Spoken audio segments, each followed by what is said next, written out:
sounds like. Mm-hmm. Yeah, I'm not sure that they're actually purposefully denying. Yeah. It may be that that's just how it presents itself. Right. A kind of almost an unconscious numbing it could be. So, in general, what are the most important things to understand about anxiety and worry? There's two really important things to understand about worry. One is worry occurs in a spiral, and anxiety, as it has to do with worry and panic attacks, it occurs in a spiral of interactions between thoughts, images, physical sensations, behaviors, and emotions. And what most people do is they have all of these strategies that they've learned, being mindful, diaphragmatic breathing, thinking more positively, but people wait too long in that spiral until that spiral is out of control, and then those strategies aren't very useful. So it's very important to intervene early. Problem is, a lot of times we're not aware of that anxiety until it has gained a lot of momentum. So we want to set up reminders to intervene, reminders that are associated with stress. So someone who looks at the clock a lot when they're worried about time or getting behind, we'd want to put a sticky note on the clock. Our cell phones are a great place to put reminders because we use them so frequently, and we can use these strategies and kind of check in with ourselves and use these strategies without even stopping the flow of activity. And those strategies are going to be so much more effective if we catch the spiral early. So my card deck not only talks about catching anxiety early, but provides several different strategies that people can use once they've recognized that they're beginning to get anxious, or we don't even really need to be anxious.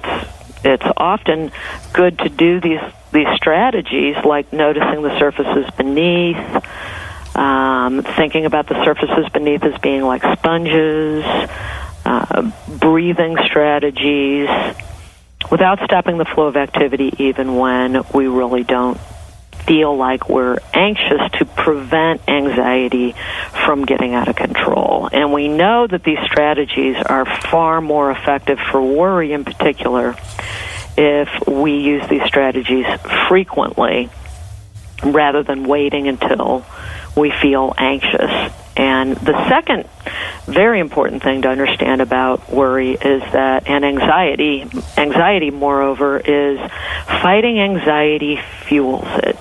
And oftentimes what people do is, of course, if we're uncomfortable and we're feeling anxious, of course we want to fight that. But when we fight it, we often fuel it. We make it worse. So a great study called the White Bear Research, where people are shown a picture of a white bear, and they're told, don't think about the white bear. Another group of people shown a picture of that same white bear, and they're told it's okay to think about the white bear. 10 minutes later, and this is a guy by the name of Daniel Wegner did this research, 10 minutes later, these folks were asked to write a stream of consciousness. And the people who were told not to think about the white bear were significantly more likely to be thinking about the white bear than those who were told that it was okay to think about the white bear. And then he did a follow-up study asking people what they worry about. So if I asked Diane, what do you worry about? And she said, I worry about my kids. And I asked Michelle, what do you worry about? And she says, I worry about money. And I said to Michelle, don't worry about money. Not only would Michelle be more likely to be worrying about money than Diane would be to be worrying about her kids 10 minutes later, that difference would be even greater than what we see with the neutral white bear.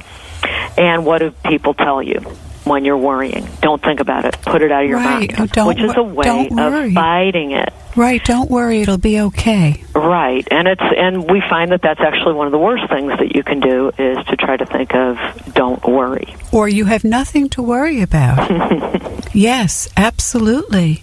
So this is Dr. Duffy Spencer. We are WHPC 90.3, and I am interviewing Dr. Jennifer Abel, a clinical psychologist, specialist in eating, right, that was my last show, I'm sorry, in anxiety disorders, and author of several books, and the latest out by Dr. Abel is a beautiful deck called Melt, Worry, and Relax, a card deck with 56 cognitive behavioral therapy and mindfulness strategies to release anxiety. Wow. So you could tell us about the 4 categories. Sure. There are 4 types of therapy that have been shown to work with worry. One is cognitive therapy, which is the idea of changing our thoughts. These are cards that are aimed at changing our thinking. So, for instance, one of those thoughts, one of the thinking cards is a better but believable. When you're thinking negatively and you're feeling anxious, a lot of people try to think positively, but if they don't believe in that positive thought, it's not going to work, hence better but believable. Yes. Doing is something that is behavioral. The doing cards represent behavioral therapy. Behavioral therapy is changing our behaviors, and we talked a little bit about that with the Don't Worry problem solve. But another thing we can do is to postpone our worry. So if someone is worried about in September about in-laws visiting for Thanksgiving, they can say, well, when am I going to really start preparing for that?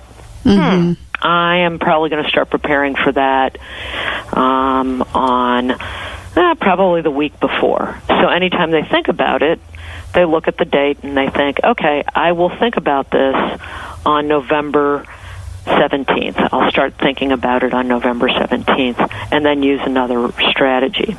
Another type of card is the relaxing card. We all know that, and when you're really relaxed, it's difficult to get anxious and difficult to worry when you're relaxing.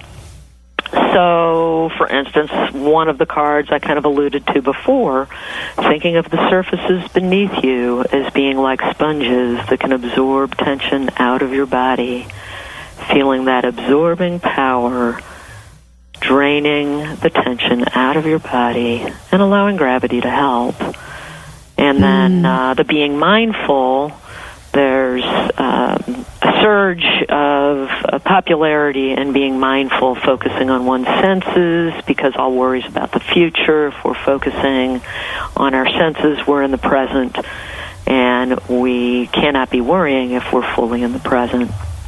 Yes, because as they say, history is a mystery, and the future is unknown, so think about the present, and that's fine. And also the idea of anxiety has to do more with the future, correct?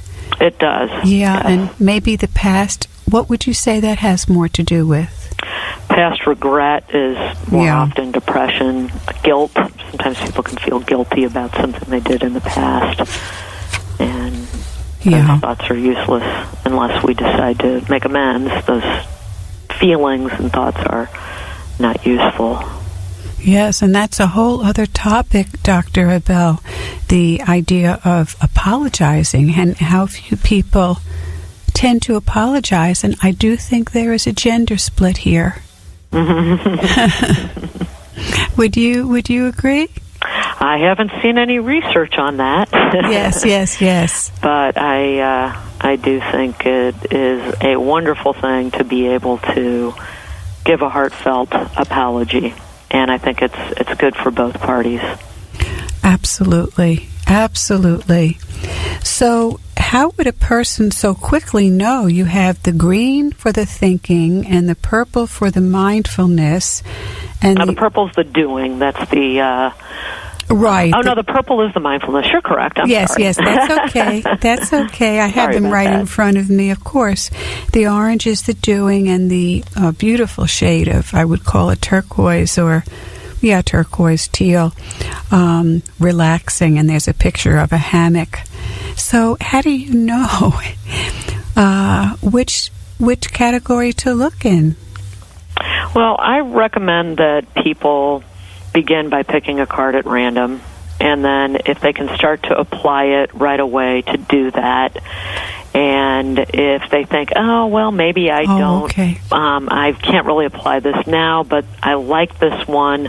Or there might be other cards that they think, oh, you know what, I'm kind of already doing that. Or there may be cards that don't apply to them. So, for instance, there's one called Worries Keeping You Awake. Well, if the person doesn't have difficulty sleeping, that wouldn't apply to them, so they'd go on to another card. And I think that for most people who worry and have anxiety, some of each of the types of cards can be helpful. But someone using the cards might notice, for instance, that, wow, I like these thinking cards the best. I've pulled out 8 cards at random, and my 3 favorite are thinking cards. They might choose to just go through all of the thinking cards first instead of going through the others. Or they might look over the entire deck and say, oh, you know, I think these seem to resonate more for me. These relaxing ones seem to resonate more for me. But I think the mistake that people may make with the card deck is they may go through each card in one sitting and then not really apply them. And I think that's really a mistake. I think it's best to apply 1 or 2 at the most for a few days, and to feel like, oh, you know what, this one isn't really working that great for me. I'm going to go pick another one. Or, wow, I really like this one. This is really helping me. Now I feel like that's become part of my routine, or that I'm naturally doing this. I'm going to add one more to it. Yes, it sounds wonderful. And Dr. Jennifer Abel, how do we get these cards? Melt, Worry, and Relax card deck? They're available on Pessy.com, P-E-S-I, actually Pessy Publishing, PessyPublishing.com, and they are available on Amazon. Okay, like everything else is, right? Thank you so much, Dr. Jennifer Abel, expert on anxiety management and what on earth we can do about it. Well, we can have this fun card deck. And this is Dr. Duffy Spencer saying goodbye for now and wishing you great relationships.